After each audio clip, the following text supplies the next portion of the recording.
there. Oh, that light is in such a terrible position. My domain is not set up for being a YouTuber, obviously. Let me see if I can get my big ass head in the way of that bright light. I know that's got to be annoying. I don't think I have a better lighting situation either. That just kind of is what it is. Maybe, I don't know, I've got some dirty dishes, don't judge me. Let's see if I can get that out of frame. Don't lose my coffee pot, coffee maker.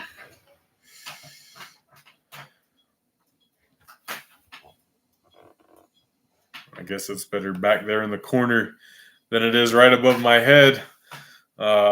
Again, I am not a professional YouTuber, so don't have any cool green screen backdrop or anything. But I figured I had a little bit of time to kill tonight. So I'm waiting on my girlfriend to get off work. The mythical woman creature lady. So if you guys got any questions or anything, I've got a little time to answer. And if not, I can just end the stream and go about, probably tidy up the old house a little bit. Maybe fire up some Gran Turismo 3 on the PS2. Kill an hour or two before she gets off work. Heads over this way. If any of y'all would like to share what's been happening with you guys, that would be cool as well. Training, etc. Somebody can give me a sound check and just let me know you can hear me. I think my little microphone is showing that I'm making noises, but if somebody could confirm that, it would be appreciated. Thank you, Worldwide Goldfish. I appreciate it. Hope you're having a wonderful Saturday evening or Saturday day, whatever time it is, wherever you are. It's about 6 p.m. here, Eastern Standard Time. Got a little bit of strawberry, raspberry, hibiscus tea, and some just plain old water. I got my son one of these little circle things, or actually his future stepsister gave it to him. And I've not really been familiar with those things because I just drink regular ass water. But man, like the technology that's out there now that you put the little things in there and it flavors the water for you. It's wild to me that these things exist. I'm a water Puritan. I don't mind like the flavored stuff, but once you go to flavoring something, it's not water to me anymore. Opinion on closeted. Ooh, I almost said that word out loud. Look, fake natties exist. I don't know exactly who all of them are. And I'm not going to go like witch hunting or making my channel about that. They are out there, of course. And, shame on them if they're lying about that to make money or sell programs or to influence people. I'm not a big fan of the gear use personally.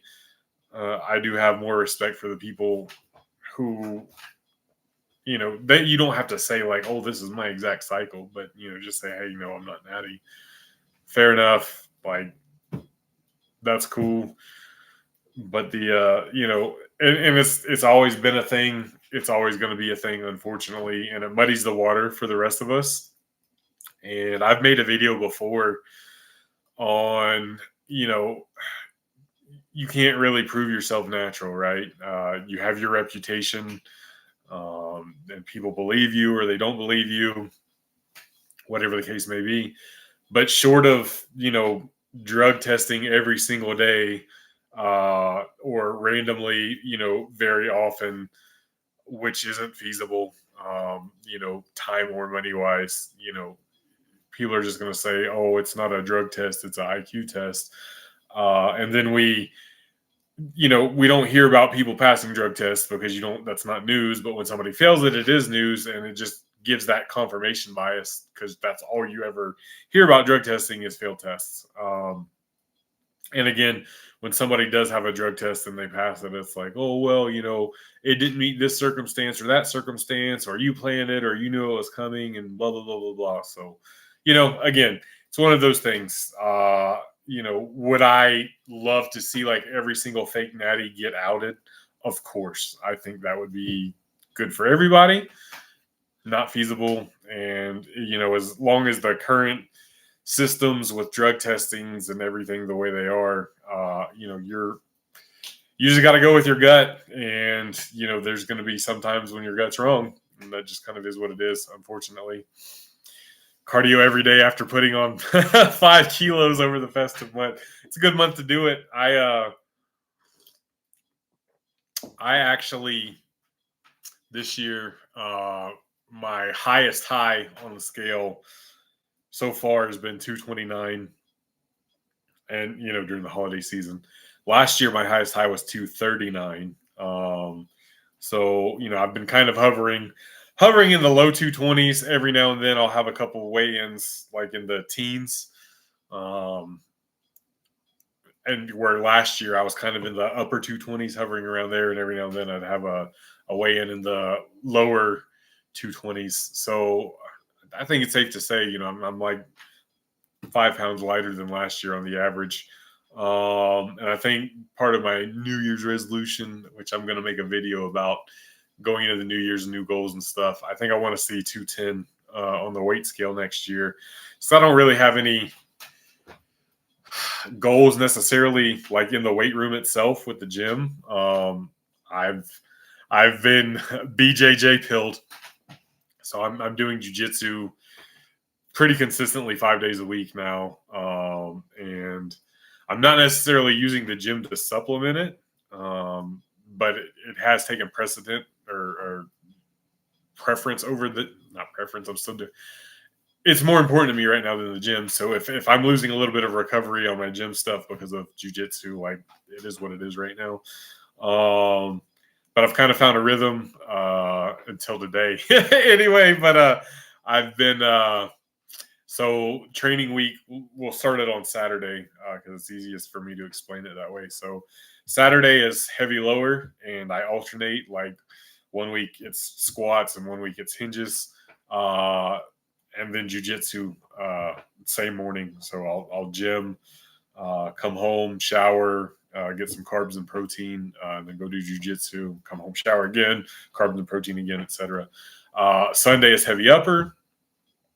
And then Monday is just jiu-jitsu. Tuesday's jiu-jitsu. Wednesday, I do plyometrics and weightlifting movements and jiu-jitsu. Thursday, I'm off of any training except cardio. I do list cardio in the morning. I do cardio every morning. Friday morning, I have a jiu-jitsu class, but it's a little bit more of a chill class. It's an hour instead of 2 before work. And then that's kind of my training week. So, Sundays and Thursdays I'm off of jiu-jitsu. And then Thursdays I'm off of everything. So it's been working kind of well. I said except for today, I went to do deadlifts today. My lower back wasn't having it. And I wanted to deadlift heavy today. I've been deadlifting heavy against bands and working my way up. But I was warming up with 135 and it wasn't happening. So I ended up doing just a circuit with hip thrust, hamstring curls, and reverse hypers. And I was just doing like sets of 15 consecutively. And I did 5 circuits and then some lists. But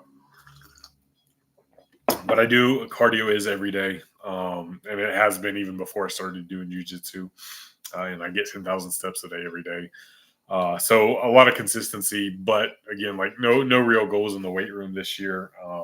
Not looking to push anything super duper heavy. I was kind of experimenting, and I still kind of am experimenting with bands on my deadlift. I only have 1 set of bands, so I've just been kind of running it linearly, just gradually adding weight against the I don't know how much band resistance it is, but it doesn't matter because it's the same every time, and I just increased the weight. But like I said today, lower back wasn't having it. But after I did those circuits and the list, it loosened up a little bit. Jiu-jitsu was fine. So I had fun with that. How can I make a girl freaky my D? Be confident and get consent.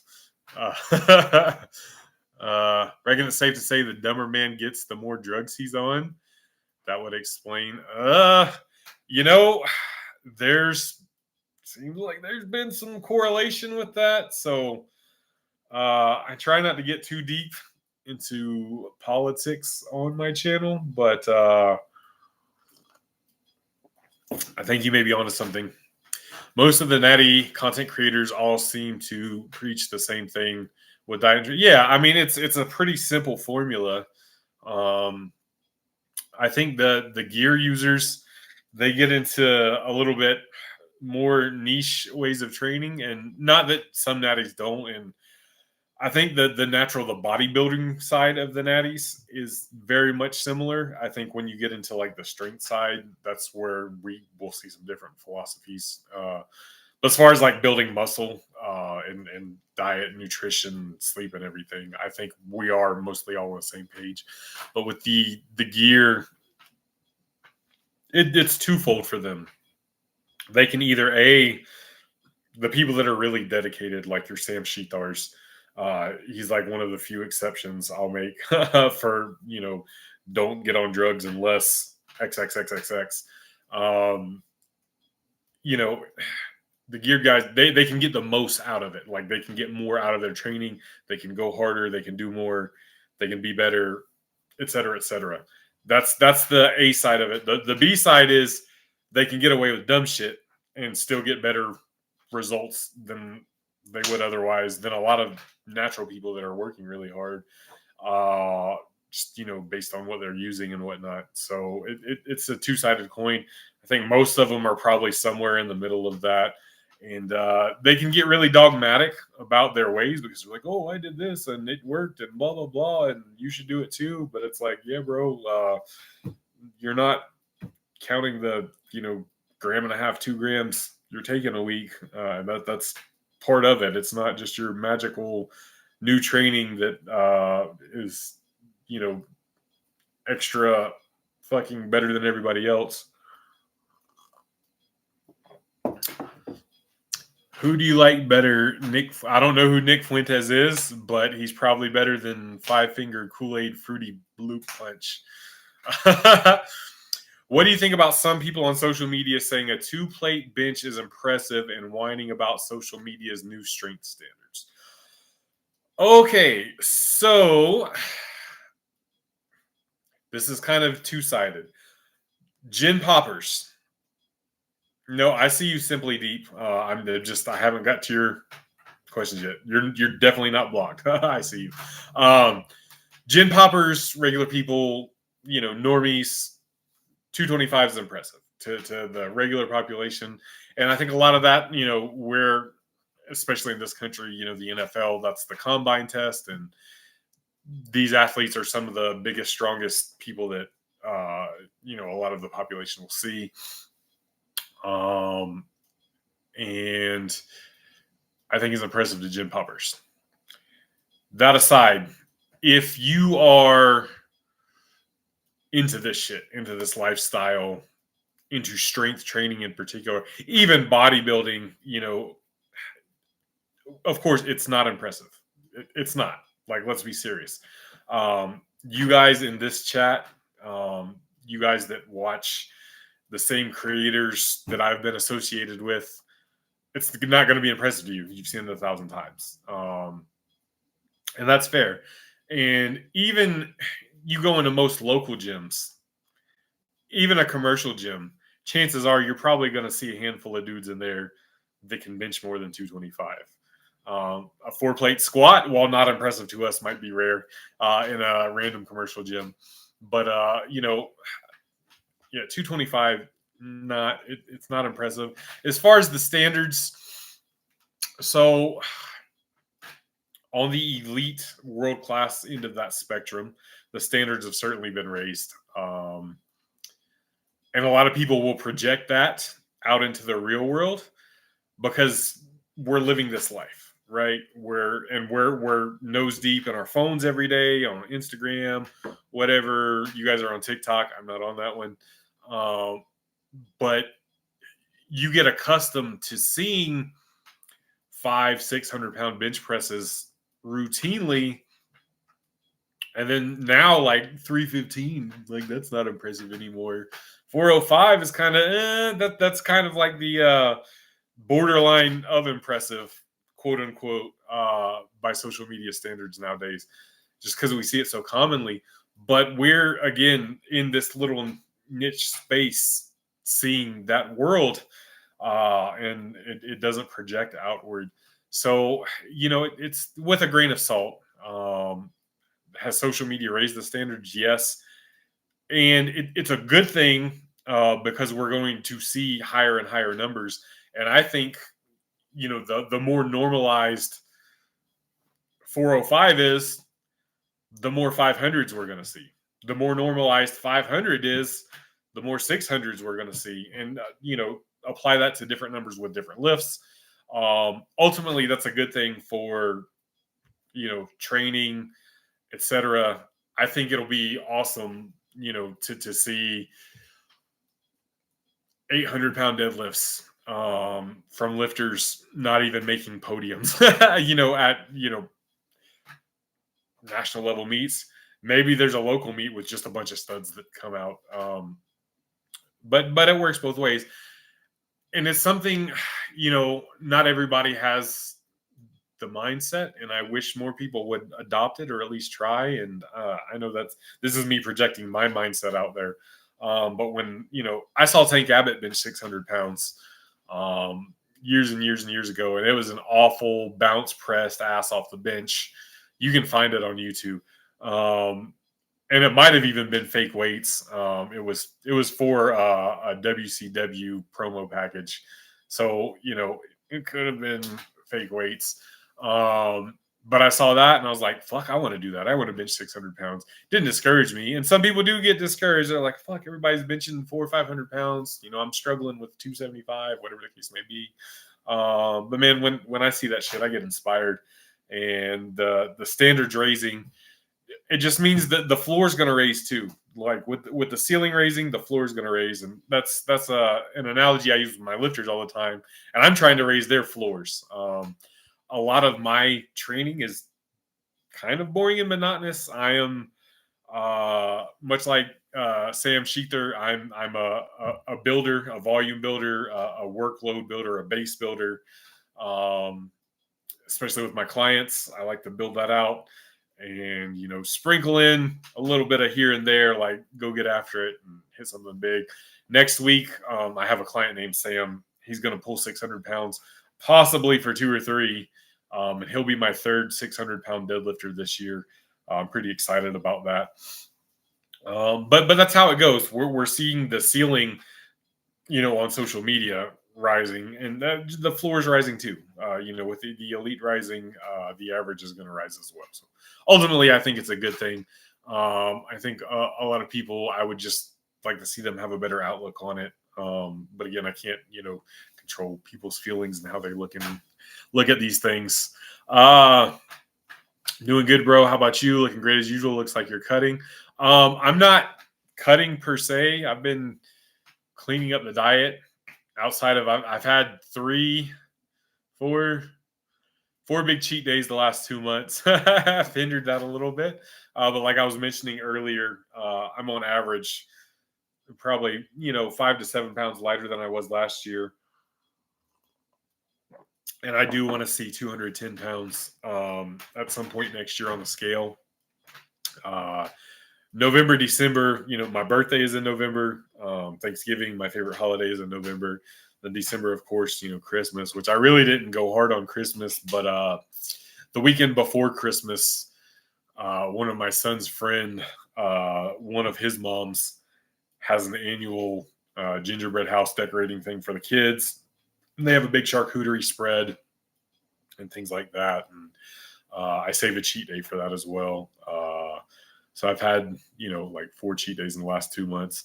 Um, but again, not a lot of damage was done. I really, outside of my birthday, I went kind of hard and I felt like shit. And I was like, man, I really don't want to go that hard anymore on my cheat days.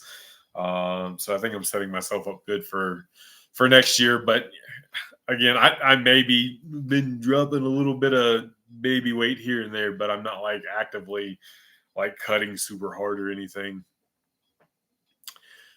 How would you handle the type of embarrassing moment that'll get you heckled? Just fucking laugh it off and move on, man. It happens to the best of us. It happens to the worst of us. It happens to people in between. It's going to happen at some point in your life, more than likely, if you're out and about and or around people, whatever the case may be. It's easy for me to say, especially now at 40 years old.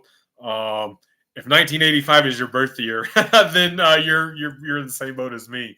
But yeah, man, like laugh it off. Know that tomorrow's going to be a new day, and especially nowadays, like everything is so much. What have you done for me lately? The 24-hour news cycle, which almost seems to be even shorter than that a lot of times.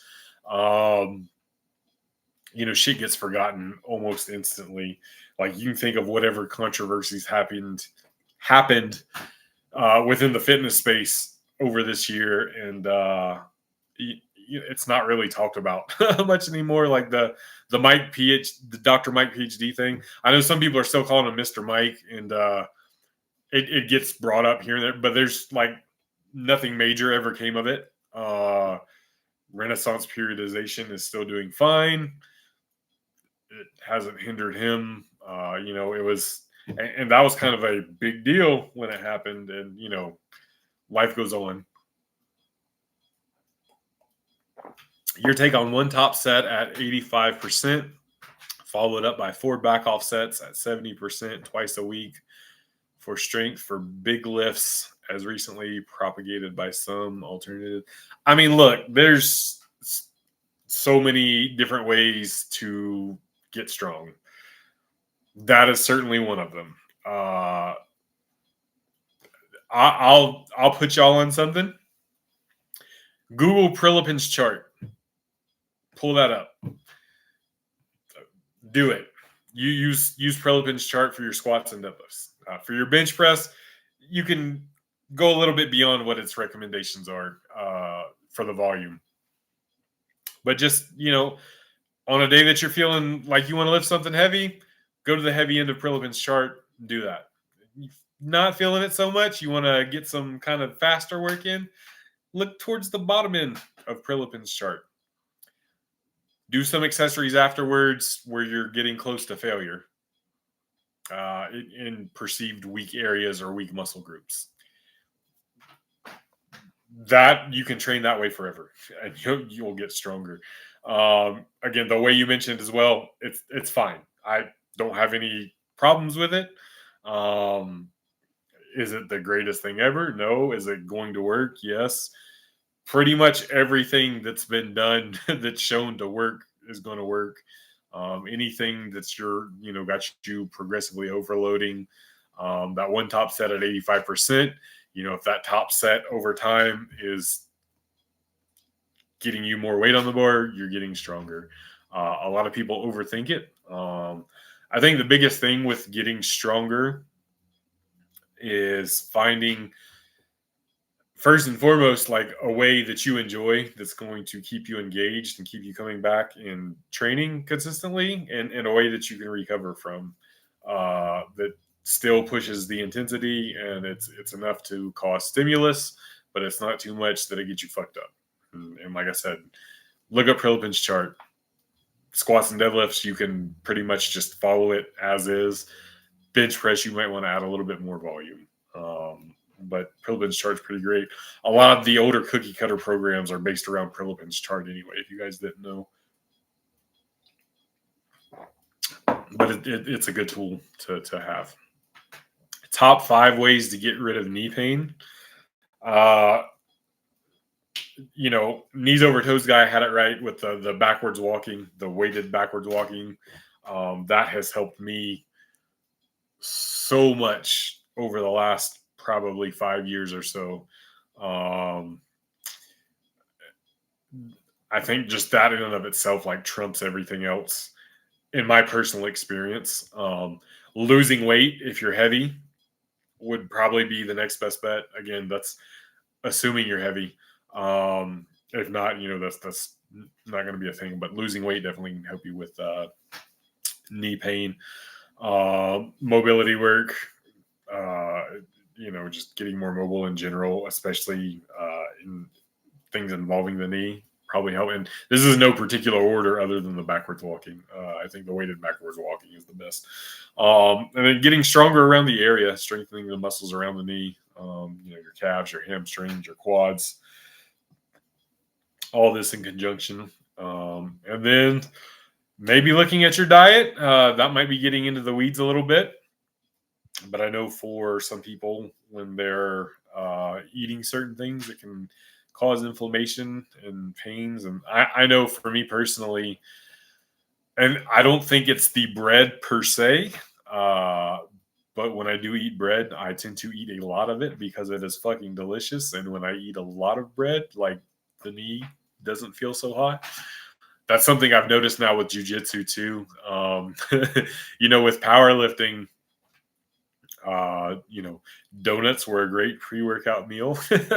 With jujitsu, they're not. But yeah, I would look into those. Here's an example scenario. Somebody came across you and your lady at the wrong time at some secluded area. So like they caught me fucking. I'm gonna keep going. If that's what you mean. One person fucking enjoy the show, dude, or lady, or whoever caught us fucking. That's I don't know. That's not really that embarrassing to me.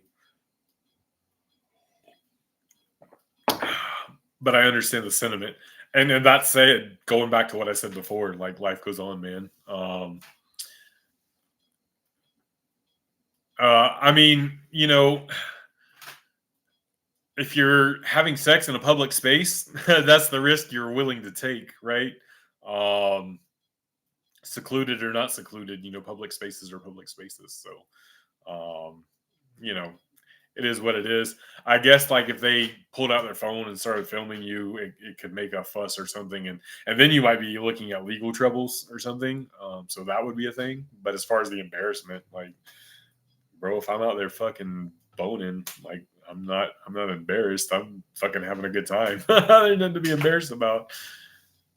Car or woods or somebody's office. Well, like again, public spaces are public spaces. You're taking that chance. And if I'm taking that chance, I know the risks. And if I get caught, I get caught. Whatever. It is what it is. Bench for hypertrophy purposes. Necessary to hit chest and to arch, or is flat back and stop a couple of inches off the chest reasonable? As long as you're getting tension in the area and I would still arch a little bit just for shoulder safety.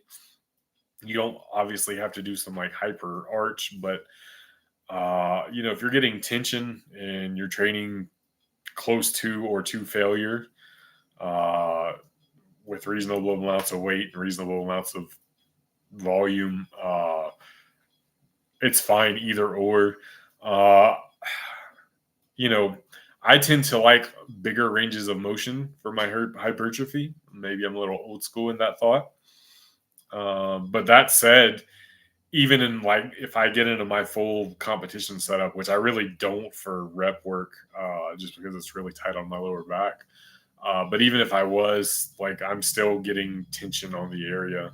It may not be super optimal, bro, but it's good enough that way too. So I don't know. I wouldn't overthink it. Do it how you like.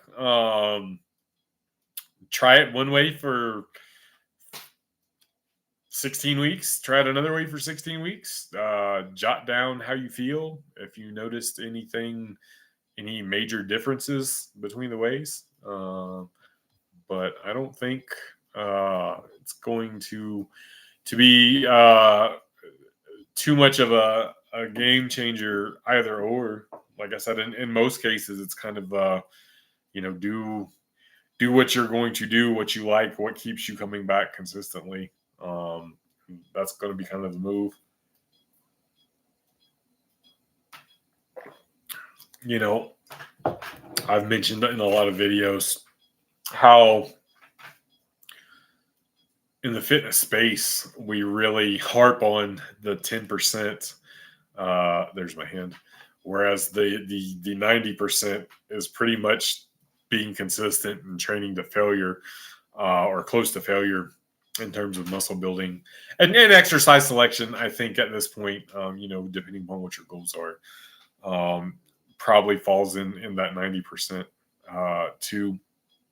But what gets discussed because it's what's the latest breaking studies and this and that, is the 10% that's just the icing on the cake. I think generally speaking, with little exceptions, if you pick a few movements for each body part that you really, really like and the ones you really want to train, and you train them to failure and give yourself adequate recovery, and your nutrition is adequate, it's not really that hard. It just takes a long time. And a lot of people just quit early, or they hop on gear early before they reap the rewards of the years of consistent training. And unfortunately, it's those guys that hop on early that like to propagate how blah blah blah, there's no way they can be natty because I trained, and this is as far as I got, or this is as strong as I got, or this is as big as I got. But like 2 to 3 years of consistent training, while it's good and it puts you ahead of almost all of the general population, of course, that's still early in the game. Like, this shit takes time. I think that's another thing that carrying over to me now, like in jiu-jitsu. And don't get me wrong, I still get frustrated some days because there's some guys I roll with that I just can't do a fucking thing with, no matter what. And it's a long game too. Like, I'm not going to get good at jiu-jitsu in 8 months. And you'll have breakthroughs here and there, and I'll have one day or one session where I'm like, fuck, I'm really starting to get it now. And then the next session, I just get fucking smashed. And, it's humbling to say the least. But, I come in from powerlifting, and, it took me a long time to get strong, and I've been in the weight room for years and years and years. So I know it takes a long time, and I'm willing to take the bad days.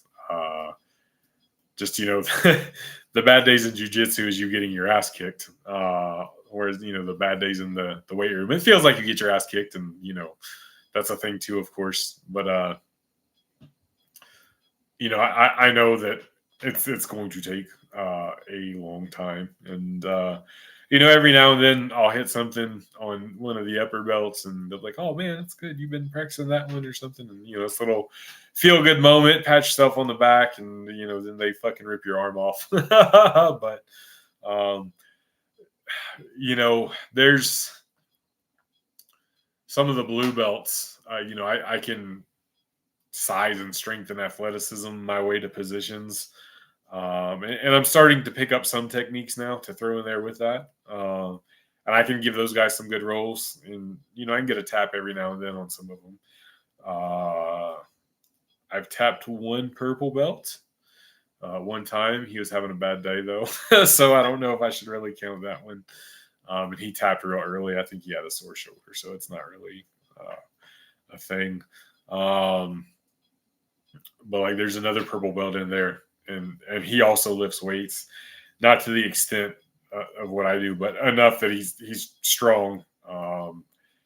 We weigh about the same, and he's been training jiu-jitsu for like 8 years, and I can't do a motherfucking thing with him. Like, I've tried hard. If I get an underhook on him sometimes, like, that's my that's my victory for the day. Um, but it's fun. So for adults in jiu-jitsu, you start as a white belt, then it's blue belt, then purple belt, then brown belt, then black belt. Depending upon how often you're training, it's going to be like 1 to 3, 4, 5 years to get your blue belt. And then, blue belt to purple takes a really long time from what I'm told. And then kind of purple belt to brown belt to black belt is about the same time, maybe short. It just depends. I'm not gonna act like I'm an expert at jujitsu. I've got 2 little stripes on my white belt. Right now, it's really good cardio for me because I'm really inefficient at jujitsu, so I have to work really hard, and I do use my strength and my athleticism when we're rolling in there. Depending, some guys I try to match the energy of whoever I'm rolling with. So sometimes I'll roll, and it's usually the upper belts, and they're going a little easier, and we'll have a flow roll, and I'll roll with them like that. The other white belts, it's always a fucking war. We're trying to kill each other. And then the blue belts, it's a lot of those guys. It's also like we're going to war. I've got a really good gas tank, it turns out.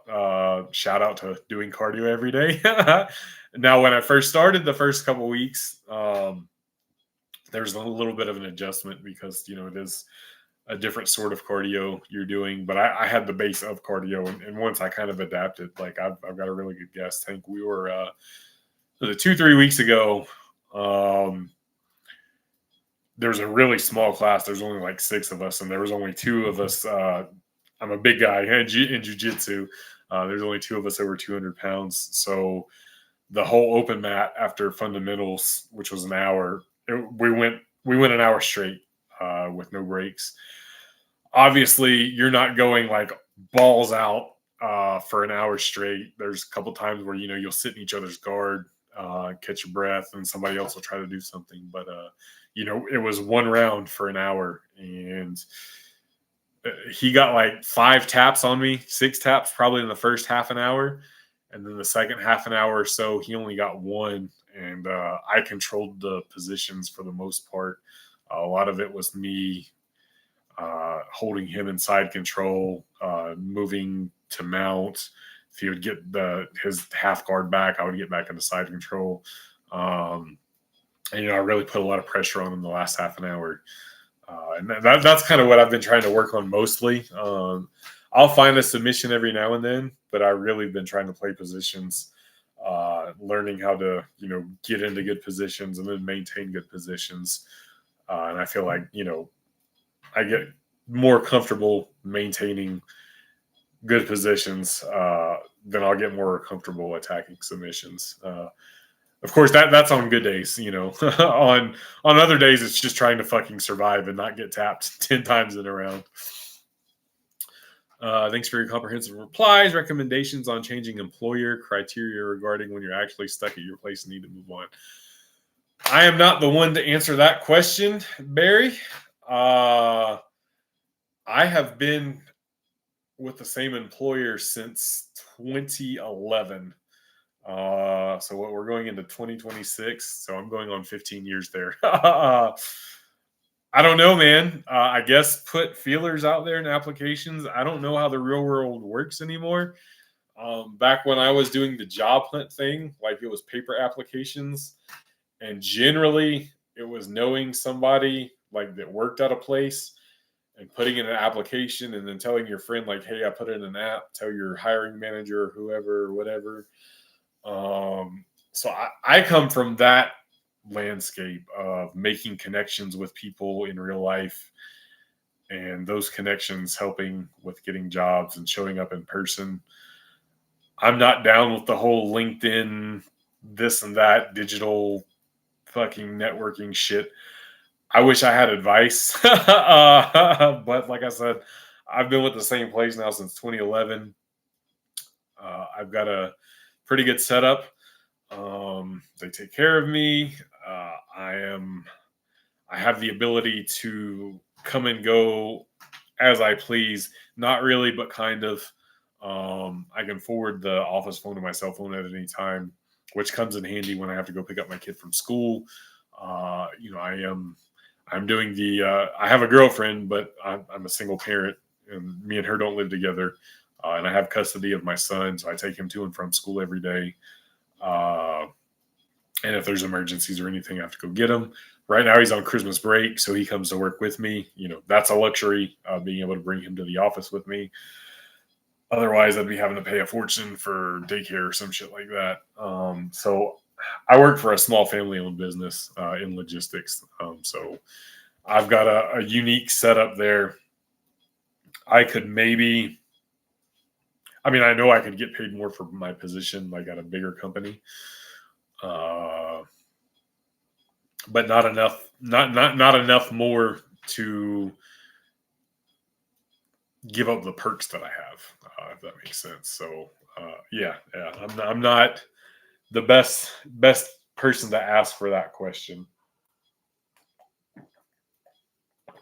That said, if you're at a dead end job and you're stuck, like fucking, I mean, don't just quit, I guess, but put out your resume, put out applications, whatever the case may be.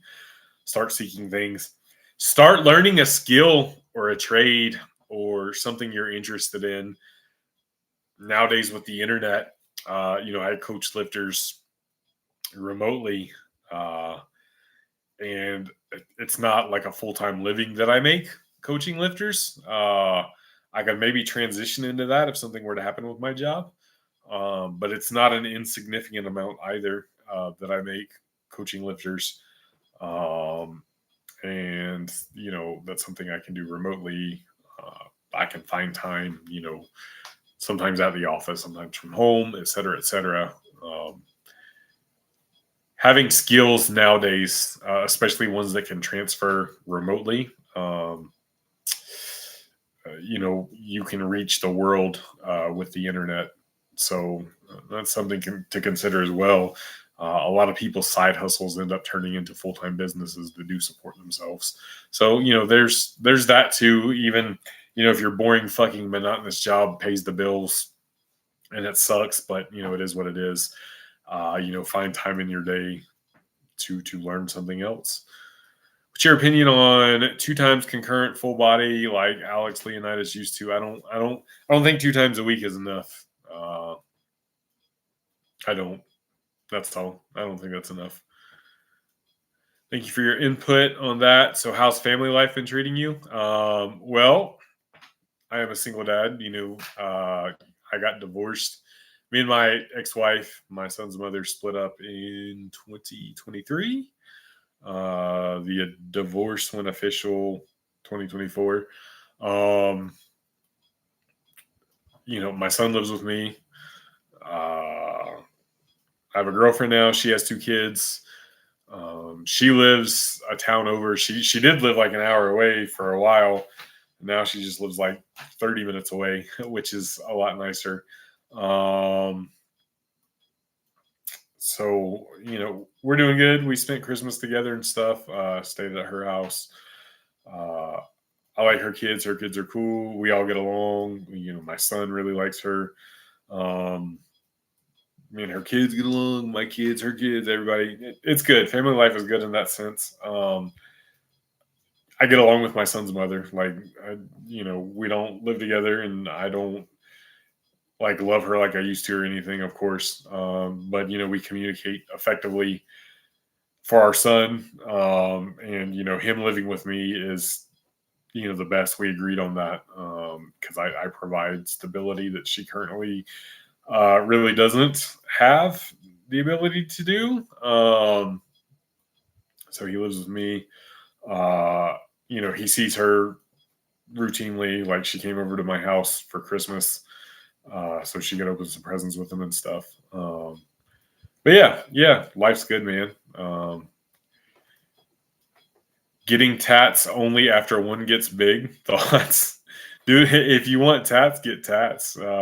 Do you want to wait till you get big so they don't get stretched out or whatever? I don't know. If I ever wanted a tattoo, I just went and got a fucking tattoo, man. How did my career develop within that company? What's your experiences with moving up within positions or receiving a raise? So, going back to 2011, I was living in Florida. I was supervising for a furniture moving company, another small business, during the daytime, and I was selling shoes at a Burlington Coat Factory at night. Uh, and I was getting wore out. I mean, I'm a worker, so it's not a big deal. But it sucked when you were working most months. 30 out of 30 days or 31 out of 31. The rare day off you got, you just slept all day because you were fucking beat and tired. I got a phone call from my dad. Spoiler alert: I got this job because of my dad. But him and the owner of the trucking company that my dad worked for were starting a separate offshoot company, and they needed somebody to dispatch. And my dad called me on a Thursday. And now this is up here in Tennessee. I'm in Florida. My dad called me on a Thursday, and he told me kind of what the rundown was, what the salary was, and he said, you've got till Sunday to figure it out. So I had a few days to decide whether I wanted to, pack up my life and move 750 miles away. So I did. It was a little bit less pay at first, but it was also much less hours. It was Monday through Friday, 8 to 5. So being normal instead of working every fucking day. So I told my boss, my furniture moving boss, I was like, hey, like this is my 2-week notice or whatever. And I told my dad, I was like, look, I'll take the job. I got to work out a notice for this dude. He's been good to me. And he was like, oh, yeah, I understand. I didn't give Burlington Coat Factory a notice because fuck them. If I would have gave them a notice, they would have just told me not to come in. And I needed the money to move. So I just stopped showing up there. But yeah, I came up here. So I dispatched for this offshoot company for was that 2011 through 2015. And now, even with this offshoot company, we were still kind of under the same umbrella as this other company. And I ended up getting on the phone rotation for both companies, and I got a little bit of a raise to be on the call rotation. So, like the emergency 24/7 line, we would swap, alternate weeks. Like this person would have the phones this week, this person this week, this person this week, just in case of emergency. And so that was my first raise, was just taking on the 24/7 call rotation. I'm trying to remember 2016 or 2017, the offshoot company got absorbed back into the big company. They decided to shut it down. The main owner bought out my dad's part, and they just absorbed all back into one company. And then my role got diminished, and I just dispatched our local drivers. So, we have over the road drivers and we have local drivers, and my role got diminished to just local drivers, which was cool because I went from having a lot of responsibility to not a lot of responsibility, and I was still getting paid the same. So that was an interesting period, and I kind of got a little bit lazy with it. Definitely thought a lot more about powerlifting than I did my job at that time, because my job was pretty fucking easy. I would just dispatch our local drivers, and then I had all day at the office to just fucking watch YouTube videos and do whatever, take long lunch breaks and whatnot. I really, other than those local drivers, I wasn't responsible for anything. That was that was a fantastic time period. Then the electronic logbooks were introduced, and since I was the young guy at the office, anything involving technology got put into my lap. So uh, I kind of, in conjunction with our safety director, took on the role of monitoring the electronic logs, getting them all set up, training the drivers on how to use them, all of that sort of stuff. And so, my role got a little bit bigger. That didn't come with a raise or anything. Um, so there was that. I think a year or two later, right before COVID, so probably 2019, late 2019. I got a cost of living raise. Again, no added responsibilities or anything. Uh,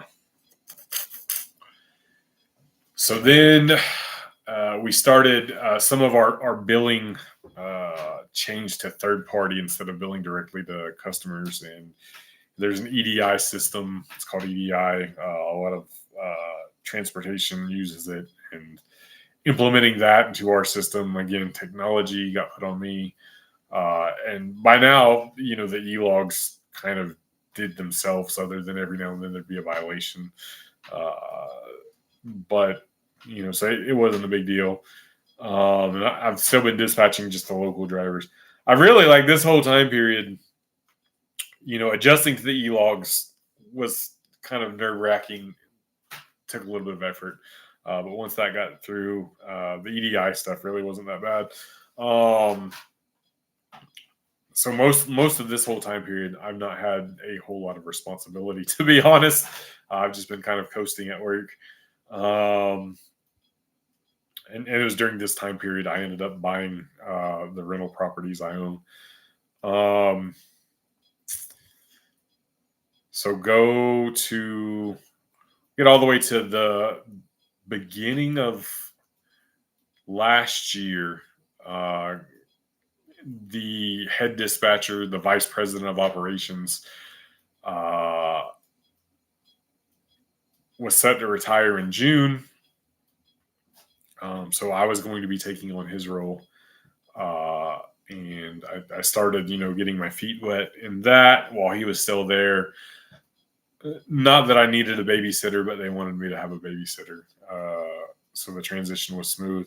Even though the year before that, like, he had to have open heart surgery, and I had to take on his role for like 3 months. I know it was pretty fucking hectic. Don't get me wrong. But I did it, and I knew I would be able to do it because I knew what the fuck I was doing. But then they still wanted him to babysit me. So anyway, I started taking on his role like full time in early 2024 while he was still there. So the last 6 months that he worked before he retired, he really just got to sit there and chill and coast, and like double check everything I did. And boy, let me make one little typo or keystroke wrong, and he was letting me know about it.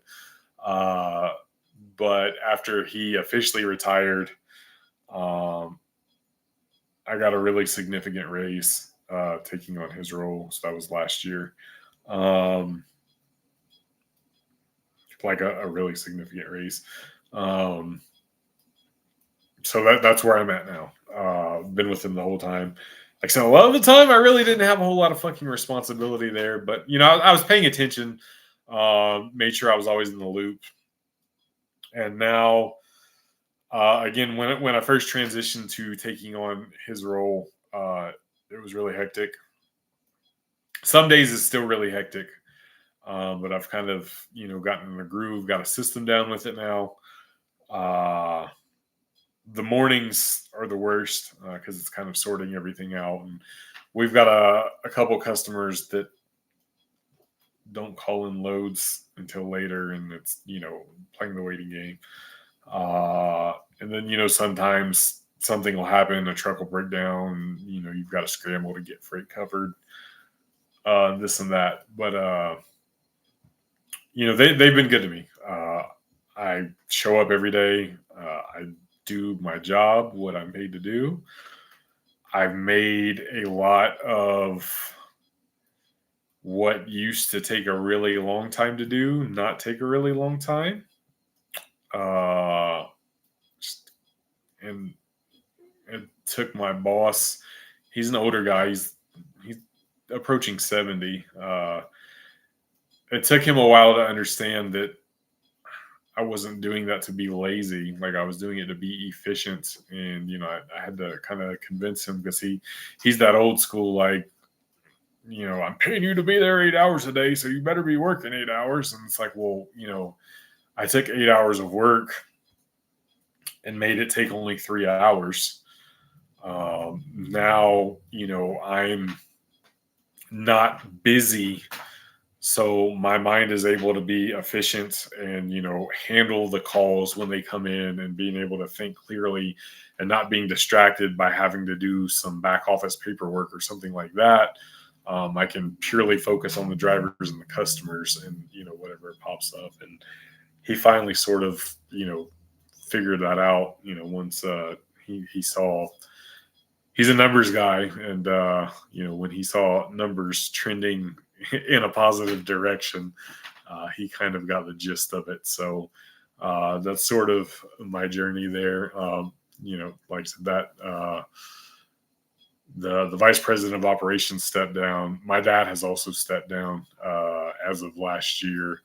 He stayed on in an advisory role. He only works 2 days a week now, so he's partially retired, and I run the operations at this point. So it's cool, man. I like it there. I like trucking. I like logistics.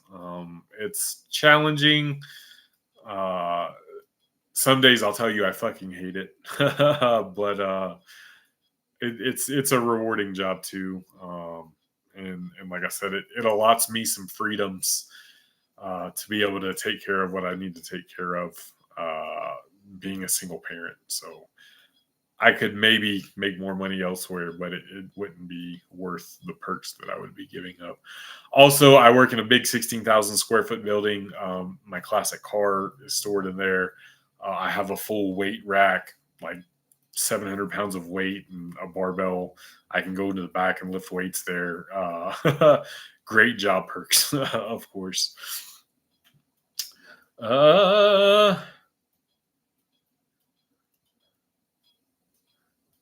What are the benefits of 50 push-ups every day? You'll get good at doing 50 push-ups every day.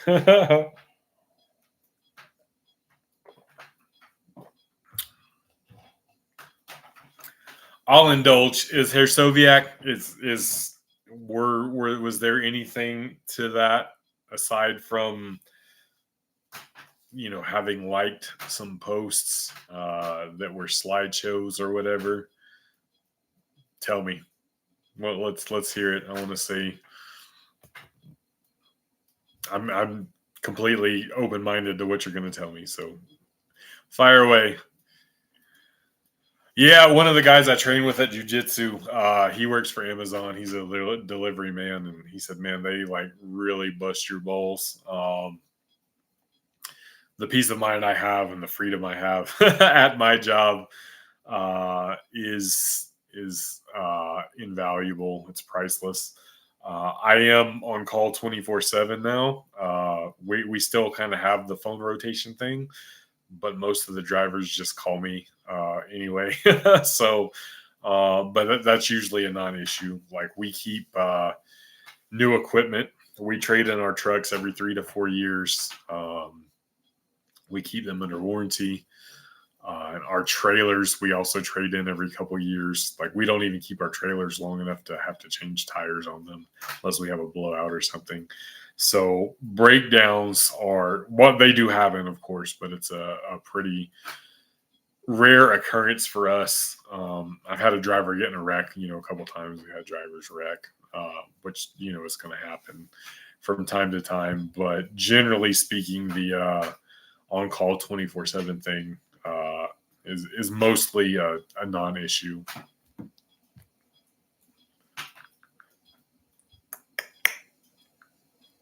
Thankfully.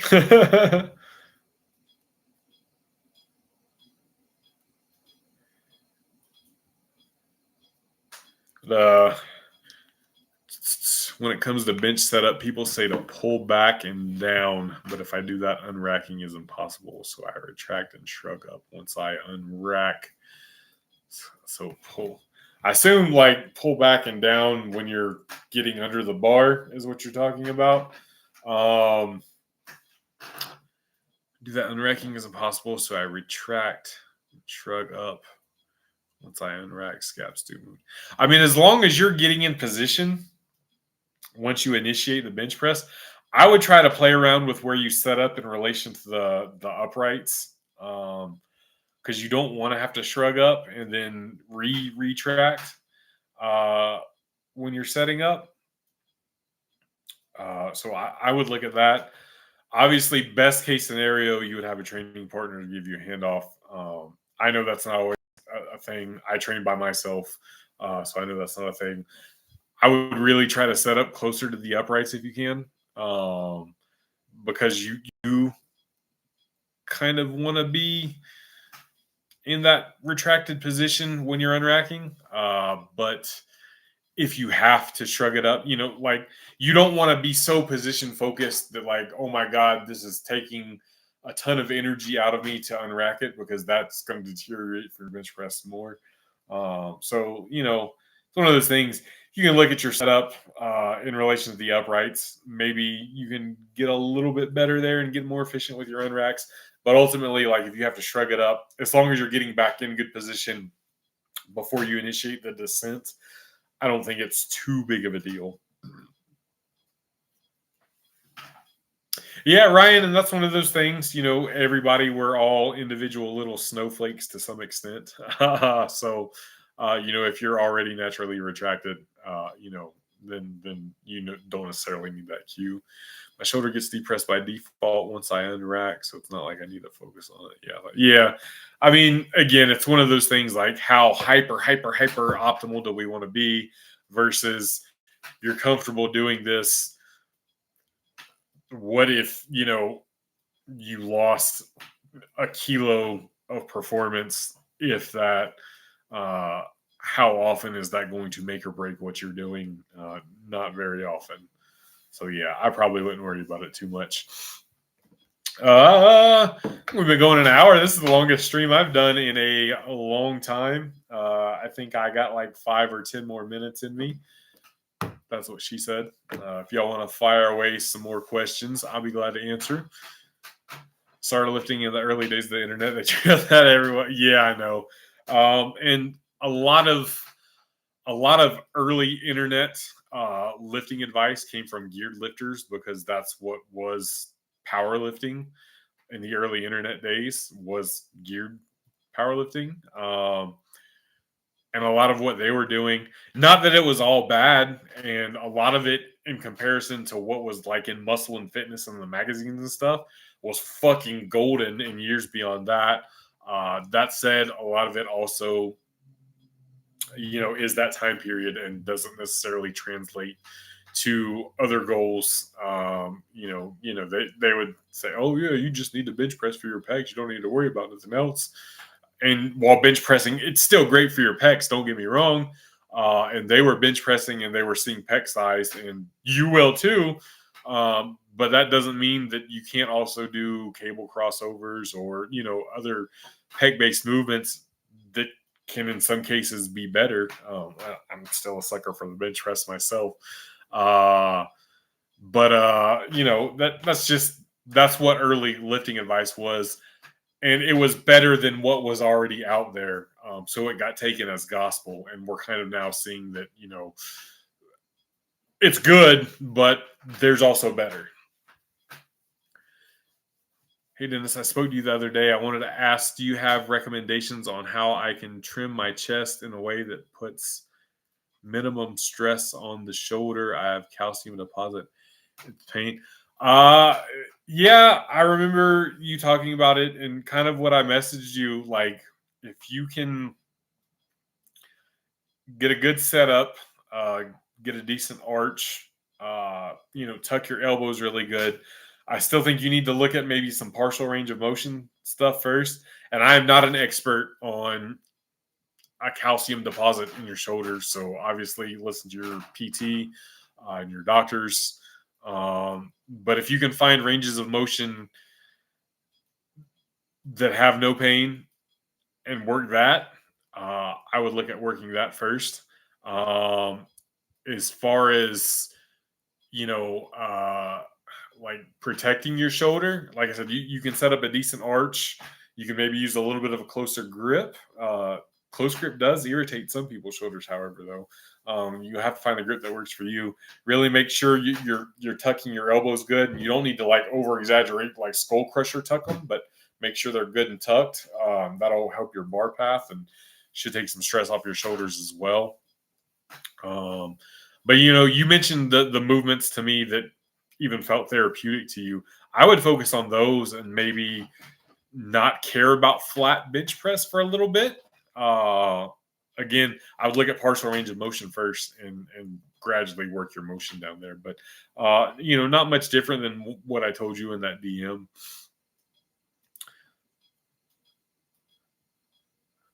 Yeah, a lot of people worry about the majoring in the minors. So sometimes it's best if Ed Cohn said this. Ed Cohn, and I'm going to paraphrase a little bit, but he said, if something's working, don't let anybody change it or don't let anybody tell you to fix it. Even me. The GOAT said, hey, if you're doing something that's working and I think it's dumb, but it's working, keep fucking doing it.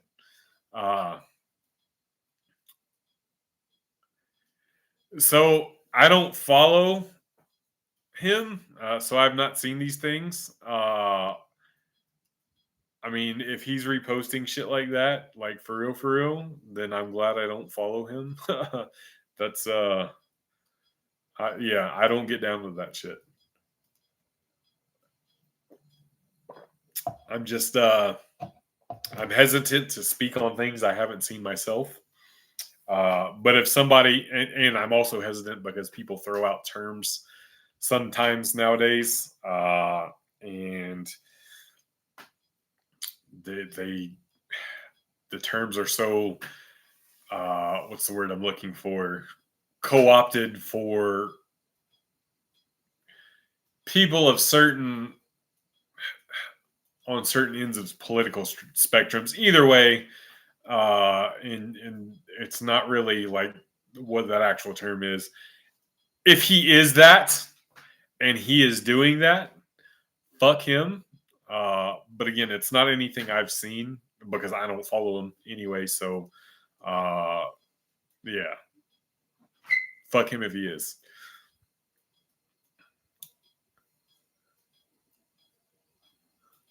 Yeah, dude. Like, roll with your OHP. Treat it as the main lift for a little bit. And work with your PT, of course. And again, I'll say again, I think partial range is probably the move. Even if it's like literal half benches, with boards, or if you have to stop it manually yourself, like a Spoto press, that thinking about that might put some more stress on the shoulder. But I would look into those things too. What's up, Charles? How you been, fam? Appreciate you joining in. Only got a few more minutes on here, I guess. Been going for a little over an hour now. Been pleasant talking to you. I would say ladies and gentlemen, but I highly, highly doubt that there's any ladies in the chat right now. I don't use smelling salts anymore. I've used them in the past, back when I was lifting with the crew and stuff. But it's if it gets you hyped up or whatever, it certainly can be a tool. But I don't really think it's a big time make or breaking of anything. It's fun though. Like fucking crack it open, take a big whiff, and fucking have at it and enjoy. I can identify as a woman till the street ends. If you want to have some ladies in this chat, I appreciate you, fam. Thankfully, in real life, lady will be joining me in real life not long after this chat's over. Uh, but I appreciate you. Been following you since you were heavier. Oh shit, go way back then. It's weird now, like seeing on my Facebook memories popping up that when did I lose the weight? 22 or 23? Trying to remember. I saw a memory the other day from 2023, and I had already lost the weight. It feels like it was just yesterday that I was still 300 pounds. So yeah, it's weird. Do you still recommend sub-maximal training? Absolutely. Sub-maximal training is fantastic. You can get so much out of it for so little wear and tear on your body. Especially with deadlifts in particular. It's fucking fantastic. As far as resources, there's a book by Fred Hatfield called Power, A Scientific Approach. It is probably one of the first and one of the best books, that kind of explained compensatory acceleration training and how to get a lot out of submaximal books or submaximal training. You can pick it up on Amazon for probably like 13 or 14 bucks. I even, a longtime client, former client of mine, Tobias, me and him worked together over 2 years, and part of our parting gifts to each other, like he sent me some snacks and shit from Germany. I sent him some American stuff, and I also sent him that book. That book is a gold mine of information, and it's really funny too. The lifting information and stuff is really good in there. Dr. Fred Hatfield knew his shit, Dr. Squat, and he has a PhD. But he also makes fun of academia quite frequently in the book, as far as like the people who are only in academia and never put anything into practice. He gives them a hard time, and it's funny reading. Basically, him calling out the pencil necks back when that book was written, for just studying, studies and whatnot, and not actually doing anything. Whereas, he went to school, got his PhD, and he squatted 1,000 pounds. So it's a good read, and like I said, it's an information gold mine. I should go on Large Lads. I've had Sam on my channel before a couple times. I've had Sam on my channel. I'd love to be on Large Lads. Maybe it's in the works. I have Sam's phone number. Like I can text Sam. Like I don't even have to DM him. I can text him. Me and Sam are on good terms. I like Sam. I would love to be on an episode of Large Lads. I've thrown it out there a time or two. I know him and Max sometimes don't get on track schedule wise. I've been lobbying to be a guest representative to get an episode out there if Max isn't wanting to wake up or whatever the case may be to film. I feel like in the past I made subpar progress, but maybe I was doing RP1 instead of a true 6'7". 6'7". I have an 11-year-old son, so excuse me. As far as the submax works, so what I found works really well, and it's twofold. So on sort of a more introductory block, I will have lifters do 3 to 4 sets, very submax. We're talking like 60 to 70%. And sometimes we'll work up a little bit higher, under 80% though, of 3 to 5 reps, just depending. And I'll have them treat each rep like an individual single. So if they're doing a set of 5, say it's a squat, I want them to do a single squat, take another breath, another brace, and do a single squat, and treat them each like singles within the set. And treat them each like maximal singles, like there's heavy weight on the bar. That's the real key to it. You can't half-ass the reps. And then I'll have them do an AMRAP, usually to technical failure, not a true failure. So as soon as their technique starts to deteriorate, I'll have them stop. But on that AMRAP set, the analogy I like to use is we're not doing like a 60 or 100 meter sprint. We're doing like a middle distance run, like a 400 meter. So we're still putting like a lot of effort into it, but we're also pacing ourselves. And again, I want the technique to be good, but now we're not treating them like single individual reps, and that's sort of how I'll acclimate volume.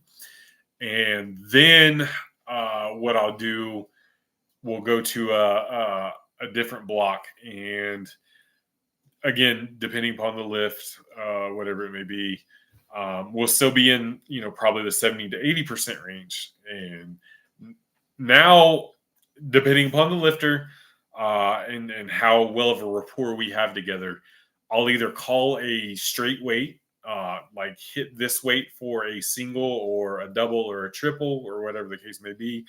And it'll be, a higher percentage. If I have that rapport with them, it'll be like an RPE 7, 8, or 9, depending on the day.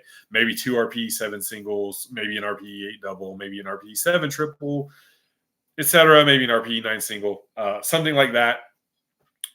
We'll do that first, and it's a lot of it is so they can acclimate to heavier weights, and it's also a primer for the submax work. And then we'll drop down and do the 70 to 80%, same 3 to 5 sets of 3 to 5 reps. Treat every rep like an individual single, and you really, for the submax stuff to work, the majority of your reps you need to be putting your all into it.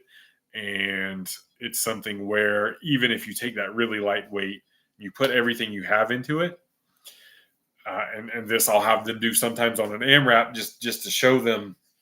So I'll say, do an AMRAP with this weight, but put your all into every fucking rep. And then not on the same day, but on a different day, I'll have them do the same weight. And I'll say, okay, now do this one like the 400, 800 meter pace run we've discussed. And sometimes you'll see a difference of 8 to 12 reps in what they can do in an AMRAP, because that effort versus the pacing. And so we want that effort on the majority of these submaximal reps. And I'm not having them approach failure. This isn't about muscle building. It's neurological and getting stronger. And that's really kind of the big thing with the submaximal work, is you have to treat a lot of it not only putting all your force and intent behind it and getting the adaptation from that intent and the force you're putting into it, but it's very much skill practice. And that's why as I go on with these lifters, I'll have them, I'll pepper in these heavier primer, but not max effort, but very heavy percentage wise, 85, 90, 95% sometimes, doubles, singles, triples, whatever the case may be. So they get that skill too, and transferring this, they've learned how to produce this force with lighter weights, and maintain position and do it over and over repeatedly. And they're getting some adaptation from that too.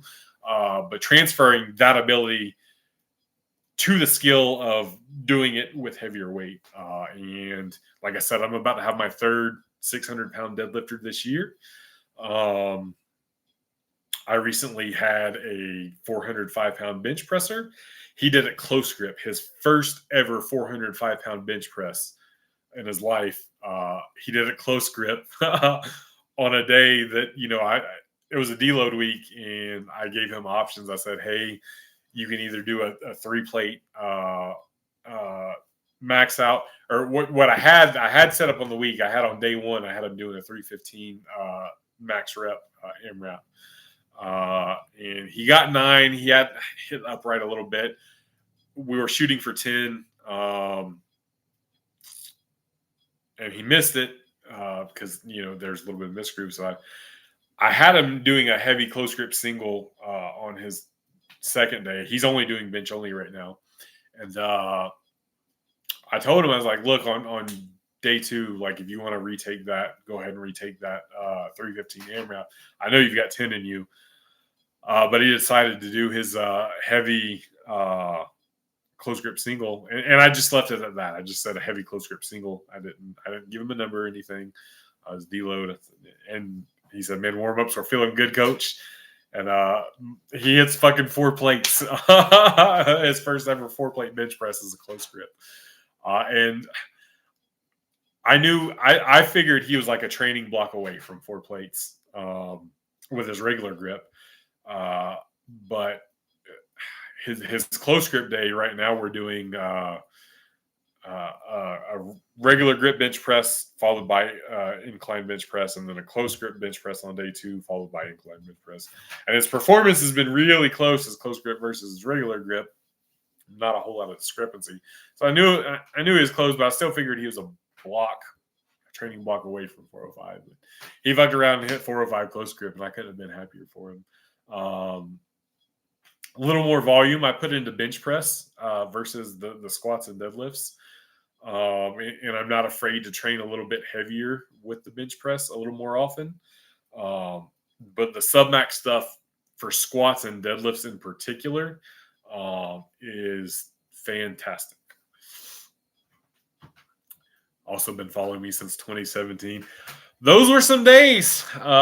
Boy, me 2015 through 2017.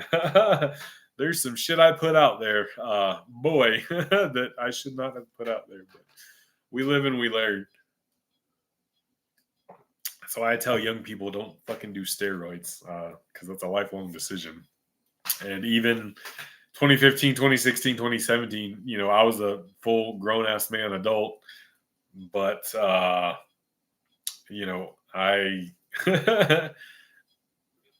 now, 10 years later, look back at that. I was 30 years old and I think I was a dumbass back then. And I'm sure 10 years from now, I'll look at me at 40 and be like, man, I was a fucking dumbass. I was actually telling my son the other day how that kind of works, that, decisions you make when you're this age versus this age, you end up looking back on it and you're just like, holy hell, what the hell was I thinking? And he was like, is it that way forever? And I was like, yeah, it's probably going to be like that forever. You're going to always look back at yourself and think you were making bad decisions just because that's, wisdom. And that's kind of how that goes. So, kind of is what it is. But again, we live and we learn. What's your side investment strategy? Do you have picked ETF? So I was kind of pulling up one of my Roth IRA. So my Roth IRA, I just started this year, and it is all in VOO, just an index fund. And it looks like I have contributed $4,300, and it's currently at $4,900. And again, that's just all this year that I just started it. I have a 401k through my job that has a lot more money in it. And it's pretty safe shit. John Hancock handles it, and it's again very index fund heavy. I'm a low and slow burn on that stuff. Just watch it gradually grow. I have a little bit in crypto, not a lot. I was invested a little bit more in crypto back in the day, but I took out a lot of what I earned back then and used it for down payment on properties. So I own 2 properties, and they cash flow. And I bought them before COVID, and both of them have fucking tripled in value just about. So that was right place, right time. Yeah, I've got a little over 2,000 in crypto right now. I've got some in Bitcoin. I bought Shiba Inu when it first came out. And I really should have just sold it that same day. But I was like, you know what? I'm holding on to this. This is my lottery ticket. I'm never going to sell it until it, and it was just a funsy impulse buy. If I would have sold it all that day, I bought $500 worth of it. And when it first dropped, it went up $8,000 worth of it. But It's currently now sitting at like 447. So, I'm no investing expert. I've got looks like a little over 800 in Bitcoin, a little over 700 in Litecoin, like so that 400 some in Shiba Inu. But I am of the again, low and slow, especially the younger you are, just get a fucking Roth IRA and put it in index funds and fucking forget about it. Go play with fucking compound interest calculators, and it's pretty foolproof. If you can save up some money and get into property, that certainly has its risks as well. But real estate is pretty tried and true. So I've got a couple rental properties that cash flow, and they've become worth a lot more than I paid for them. Their value is way more than what I owe on them. We'll put it that way. That said, I did spend a lot of money on them this year. I had a couple units move out at the same time, and they needed some love. I hadn't really spent money on them because they've been occupied almost the whole time I've owned them, which is a good thing. But pretty much every dollar I've cash flowed on them, I spent this year on them. but again, they're worth a lot more than I paid for them, and now I'm renting them out for more than I was before. So, yeah. Merry Christmas, Corell. Appreciate you, my man. Trying to get into investing too now that I'm more stable. Yeah, man. Roth IRA index fund. That's what I tell everybody. The sooner you start it, you should have started it yesterday. It's just traditionally stock market goes like that. I mean, it goes like this the whole way, but it's doing that trajectory the whole time.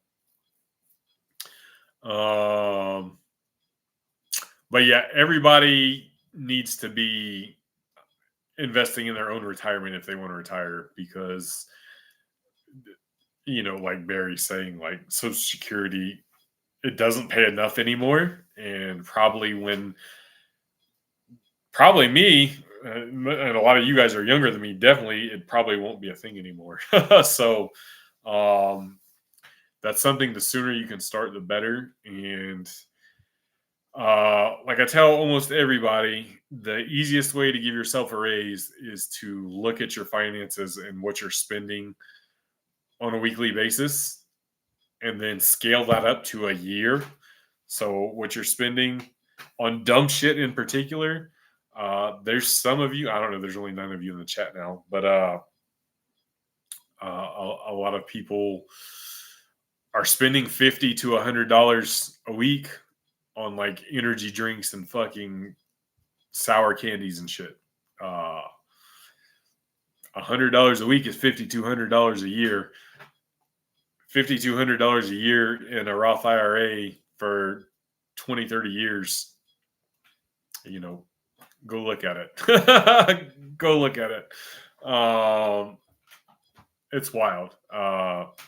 Much less, there's other investments too, other side hustles, learning a skill. Like I said before, I used to flip cars quite frequently. I kind of lost my touch there. I got out of the game for a little bit, and I really don't know what a good buy is on a car anymore, so I don't fuck with that no more. But I've got, my coaching, which again isn't making like full-time life-changing money or anything, but it's not an insignificant amount.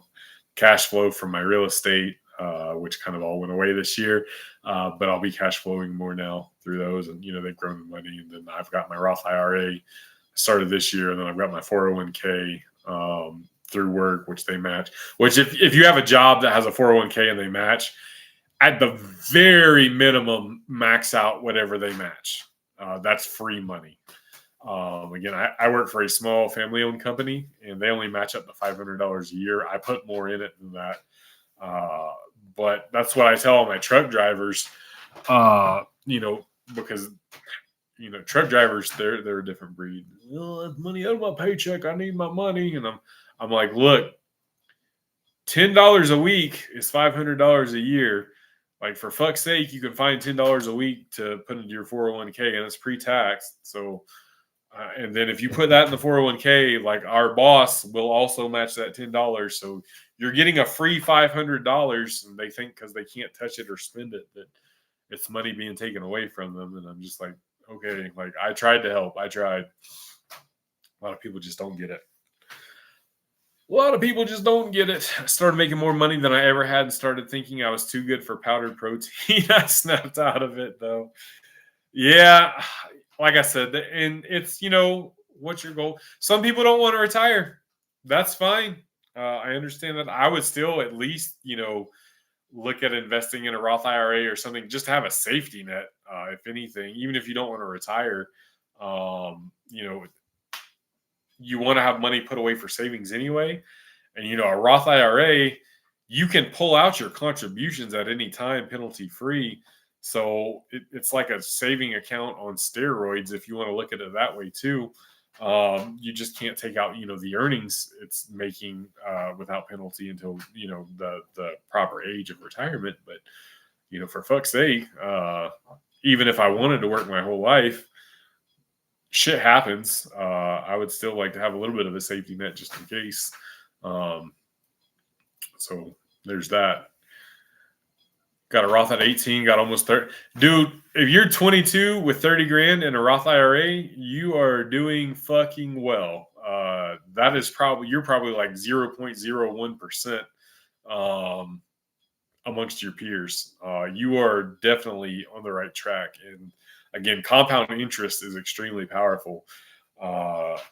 So you just keep feeding that thing, and your 40, 50, 60-year-old self is going to be like, fuck, thank you so much, my 18-year-old self that started a Roth IRA.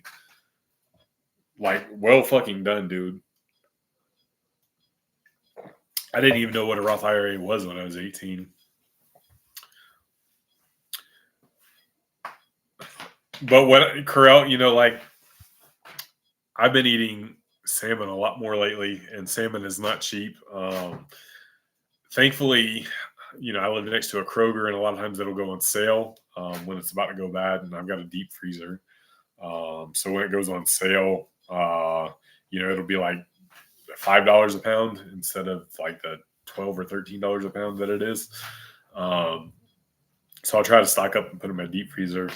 Also, I'm not telling anybody to do this, and I'm not saying I do this, but there are some people out there sometimes who have food stamps, and sometimes what they will do to get cash money is let other people use their food stamps for 50 cents on the dollar.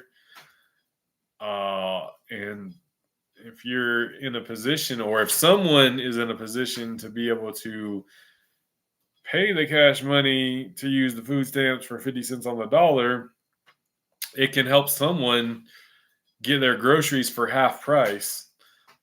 So, it's good to have friends or allegedly know people who may be into that sort of thing. Sometimes, depending upon where some people stand morally. My dream job is unemployment, so not spending money and saving has been a huge priority as I dig myself out of debt. I'm with you. I would like unemployment as well. And I can see the light at the end of the tunnel. I had a big conversation with my boss right when I was about to take over the vice president of operations job duties. And like, he's in his upper 60s, and he was like, I don't want to do this forever. And if you're not in this, I can just sell out and be done. And I told him, I was like, look, I will commit to all the way through my son's graduation. So my son's in 6th grade. He's 11 years old. So getting him through high school and into adulthood. I said, I'll make that commitment to you. And I was kind of gearing up for not sticking around very long, but he gave me that significant raise I mentioned earlier. And so I told him I would commit to that. And, once my son gets grown, he'll either move out or I'm not going to kick him out. But if he stays here, he's going to pay and contribute to the bills. I assume my girlfriend will be living with me by that time. Her kids will be grown. I've only got a 2-bedroom house, but it's cheap where I live. So that would be either him gone and a big expense gone, plus her and her income here, or her and him income plus me. And then, probably my properties will be closer to being paid off. I might be able to have them paid off by that time. I might have another property by then. But my cash flow on them will be greater. And then, I can use my coaching money. I can put a little more resources into coaching, more time into coaching, and probably make more money that way, and work on my own time and have that done. So, there's light at the end of the tunnel for me. Corral, yes. Carb Master milk. Keep that motherfucking thing on me, son. I'm gonna tell you though, they I don't know if where you're at they discontinued it, but where I am, they used to have a vanilla flavor, and they've done away with the vanilla flavor. And the vanilla flavor had the same exact macros as the plain. The chocolate has 20 more calories, which really isn't all that much anyway. But the vanilla milk was fucking delicious, and it had the same exact macros as the regular. And my local Kroger they don't carry the vanilla anymore. I don't know if you've had the vanilla or if your Kroger carries the vanilla, but holy fuck balls, that vanilla milk is fucking good. And, the macros are fucking crazy. So with Prilipin's chart, you can really, if you just pull up the generic Prilipin's chart, because some of them will have like a week and this and that, but the one you want is just a basic. It's just the basic chart. It doesn't have a week to week. It just has the percent range, the reps and sets range, the total range, and the optimal number of reps. And you can really, on a given day, pick what percentage and the reps based on that percentage and do them. Like I said, if you feel like going heavier, do that. If you feel like going lighter, do that. You can use it to periodize, and you can kind of start in the lower percentages, sets and reps, for a week or two, and then work through the middle percentages into the top and use it to peak that way. I have used it as such for my clients to peak them. Hello. Hey.